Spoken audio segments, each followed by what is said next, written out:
জি। বাম পাশে। আলিফটা কোন পাশে রয়েছে? বাম পাশে। এবার এই কথা মনের ভিতরে ভিড়ে দেন। আলিফ যদি কোনো হরফের সাথে যুক্ত হয় বাম পাশে যুক্ত হবে। কোন পাশে যুক্ত হবে? বাম পাশে। আলিফ যদি কোনো হরফের সাথে যুক্ত হয়, মনে করুন মিমের সাথে আলিফ আছে, বাম পাশে, তাহলে মিমের বাম পাশে আলিফ আছে। কোন পাশে? বাম পাশে। আর আলিফ যদি কয় না আমি এটা মানি না, আমি মিমের ডাইন পাশে দিয়া, এটা তো মিম, ধরেন না এটা তো মিম, এটা কি মিম। এটা হচ্ছে মিম, আর আলি এটার নাম হচ্ছে আলিফ। আলিফ কয় না আমি এটা মানি না, আমি ডাইন পাশে দিয়া মিমের ডাইন পাশে দিয়া যুক্ত হব।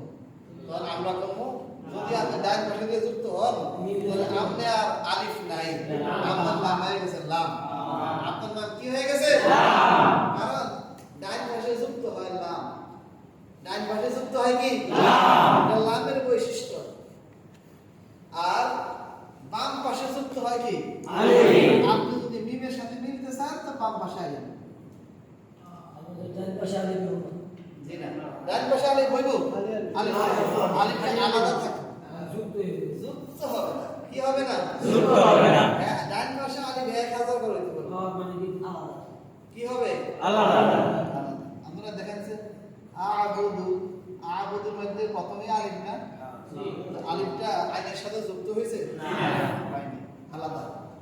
আলিফ থাকতে পারবে ডান পাশে, কিন্তু কি আলাদা। থাকবেন তো আলাদা থাকে, নন টাচ, টাচ হবে না। যদি টাচ হয়ে যায় আলিফ আর আলিফ থাকবে না, লাম। আলিফ কি হয়ে যাবে? লামের এত পাওয়ার। এই দেখেন, তাহলে এখানে এটার নাম আলিফ, এটার নাম কি? লাম। লাম কেমনে বুঝলাম? মিমের ডাইন পাশে হয়েছে, মিমের ডাইন পাশে লাম, ডাইন পাশে আলিফ হয় না, ডাইন পাশেটা কি হবে? ডাইন বা মনে থাকবো নি?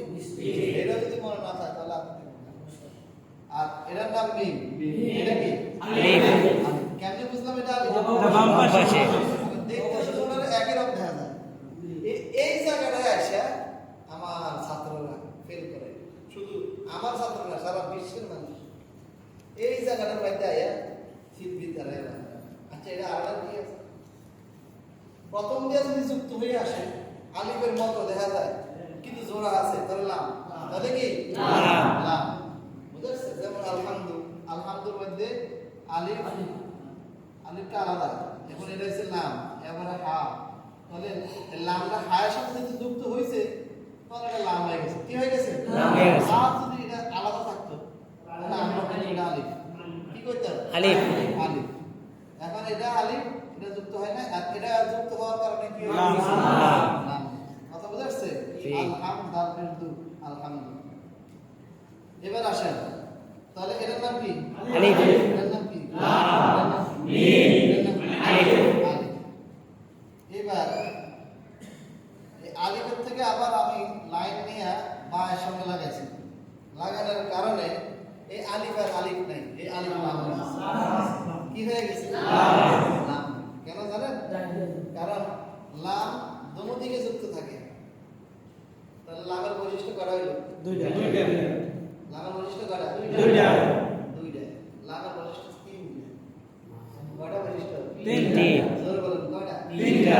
অন্য সফলতা দুইটা, লামের হইল তিনটা। তিনটা, আর আলিফের হইল একটা। বুঝাচ্ছে? আলিফের দুইটা, মোরাক্কাব হয় একভাবে বাম পাশে। আর দেখেন লামের বৈশিষ্ট্য, লাম যদি শুরু দিয়ে মোরাক্কাব হয়, প্রথমে শুরু একবার শুরু, তাহলে এটা লাম। আলিফ, আলিফ হয়ে যাবে কি? লাম। মাঝখানে যদি দুটো দিকে সংযুক্ত থাকে, এটার লগে সম্পর্ক আছে, এর লগে সম্পর্ক আছে, তাহলে লাম। তাহলে কি?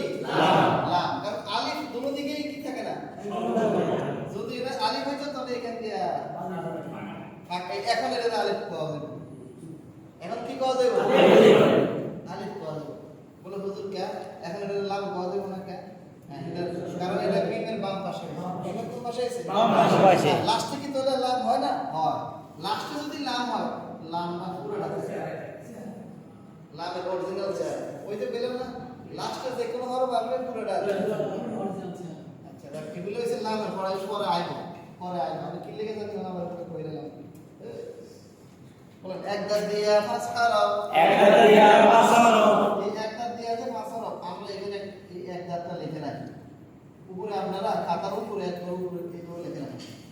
এটা একটা ডাইস মনে রাখুন। এটা দিয়ে 5 রকমের মাল বানানো যায়। নিচে নকটা দিলে এক নকটা দিলে বা উপরে এক নকটা দিলে নুন, নিচে দুই নকটা দিলে ইয়া, উপরে দুই নকটা দিলে তা, তিন নকটা দিলে সা। মোট এই ডাইসটা দিয়ে কয়টা মাল তৈরি হবে? 5 ধরে বলেন কয়টা? এটা একটা ডাইস। কথা বলেন না। এটা কি? ডাইস। ডাইস। মোমবাতি ডাইস দিয়া কেক বানানো যাবে? কথা বলেন। বানানি কেউ? বুঝলেন না? এটা ডাইস, এটা আলাদা। ডাইসও বুঝেন না কিনা আমরা জানি। এবার বলেন এক দাঁত দিয়ে এক হারা, এক দাঁত দিয়া 5